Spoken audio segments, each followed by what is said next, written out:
ជាលើកទី1របស់បញ្ញឲ្យដែលបានមកដើរម៉ូតនៅសង្ក្រាននៅវត្តក្តីរុនណាដែលថាឆ្ងាយពីទីក្រុងសៀមរាបខ្លាំងមែនទែនហើយនៅនឹងមានការគ្រប់គ្រងពីពុកម៉ែបងប្អូនច្រើនខ្លាំងមែនទែនអញ្ចឹងចង់ដឹងថាយើងមានឈុតអីគេខ្លះបាយយកមកចែកជូនពុកម៉ែបងប្អូននៅខាងក្តីរុននេះអញ្ចឹងមកទស្សនាទាំងអស់គ្នាហើយថ្ងៃនេះយើងមានទាំងឈុតបុរាណសម័យលង្វែកហើយនឹងឈុតបារាំងអីជាដើមផ្សេងទៀតច្រើនតែកន្លែងដើរនឹងនៅឆ្ងាយប្រហែលជា50គីឡូជាងយើងជិះឡានគឺជា1ម៉ោងជាងអីបានដល់អញ្ចឹងណាអ្នកទាំងគ្នាអញ្ចឹងគឺយើងជុំគ្នានៅសាលាដើរម៉ូតវេលាម៉ោង6 7ព្រឹកនាំគ្នាក្រកតាំងពីព្រឹកដើម្បីយើងទៅសំឆាក់ពេលព្រឹកហើយយើងទៅដើរម៉ូតស្រេចឥឡូវគឺឡានគេបានមកដល់ហើយអ្នកទាំងគ្នាហើយក៏យើងចាប់ផ្ដើមឡើងឡានអញ្ចឹងហើយសូននឹងជាសូសប្បុរសធម៌អ្នកទាំងគ្នារបៀបលក្ខណៈថាសង្ក្រានសប្បុរសធម៌អញ្ចឹងហើយពួកយើងចូលរួមទាំងអស់គ្នានឹងសិតតែពួកយើងធ្វើសប្បុរសធម៌ទាំងអស់គ្នាឥឡូវគឺយើងមកដល់កន្លែងកម្មវិធីសង្ក្រាននេះអ្នកទាំងគ្នាហើយក្នុងកម្មវិធីនឹងមានតារាចម្រៀងហងមាសល្បីចូលរួមច្រើនខ្លាំងមែនទែនដូចជាកញ្ញាលិនសមាអមវិជ្ជការអីផ្សេងហើយនឹងតារាចម្រៀងផ្សេងច្រើនខ្ញុំរៀបរាប់អស់ហើយអ្នកទាំងសំខាន់ពេលយើងទៅដល់គឺគេទទួលស្វាគមន៍យើងយ៉ាងកក់ក្ដៅខ្លាំងមែនទែនអ្នកទាំងគ្នាមានអាហារពេលព្រឹកពេលថ្ងៃពេលអីទៀតថែមទាំងមានព្រះសង្ឃប្រោះទឹកមន្តប្រោះអីមុនយើងឡើងឆាអីអញ្ចឹងទៀតនិយាយទៅគឺមានភាពកក់ក្ដៅខ្លាំងមែនទែនក្នុងការស្វាគមន៍នឹងអ្នកទាំងគ្នាដោយសារសង្ក្រាននឹង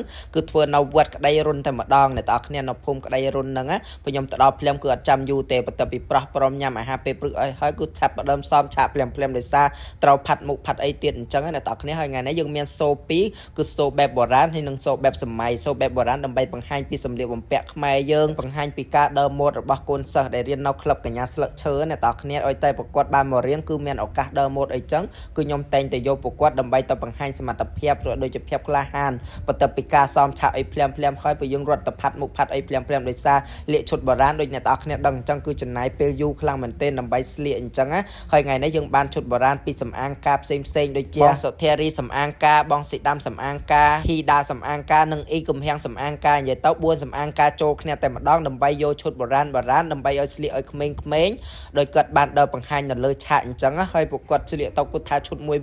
មានឈុតបែបកូនកំមុំឈុតបែបសម័យបារាំងឈុតបែបលង្វែកនិយាយទៅគឺគ្រប់ទម្រង់តែម្ដងអ្នកទាំងអស់គ្នាបង្ហាញដោយកូនសិស្សកញ្ញាស្លឹកឈើទាំងអស់គ្នាអញ្ចឹងថ្ងៃនេះមានការចូលរួមពីវវកញ្ញាល្បីខ្លាំងមែនទែនដូចជា Let Thomas Miss Cambodia Miss Grand Miss Universe អីគឺថាចូលរួមអស់ហើយដោយសារប្រកួតសិស្សជាសិស្សដែលរៀននៅក្លឹបដើរម៉ូតរបស់ខ្ញុំអញ្ចឹងពេលមានកម្មវិធីអីគឺខ្ញុំអត់ដែរចូលទេអ្នកទាំងគ្នាខ្ញុំតែងតែហៅប្រកួតដើម្បីមកបង្ហាញសមត្ថភាពហើយថ្ងៃនេះខ្ញុំដើរជាមួយនឹងឈុតសហសម័យអ្នកទាំងគ្នាឈុតនឹងគឺឆ្នៃឡើង inspire ទៅលើប្រាសាទដូចជាម៉ូតសក់អីផ្សេងហើយឈុតយើងបែបបុរាណលេសម័យប៉ុន្តែគឺថាមានការគ្រប់គ្រងហូរច្រើនខ្លាំងមែនទែនគ្រាន់តែលឺសលេងហូរក៏សប្បាយចិត្តក្នុងការដើរបង្ហាញបើឈុតខ្ញុំថ្ងៃហ្នឹងដែលខ្ញុំពាក់គឺខ្ញុំអត់បានមកពីសំអាងការទេតែបានការឆ្នៃម៉ូតពី K Golden Tailor អ្នកទាំងគ្នាដែលគាត់បានឆ្នៃម៉ូតនឹងឲ្យខ្ញុំយ៉ាងស្រស់ស្អាតខ្លាំងមែនទែនដាក់ជាមួយនឹងសក់អប្សរា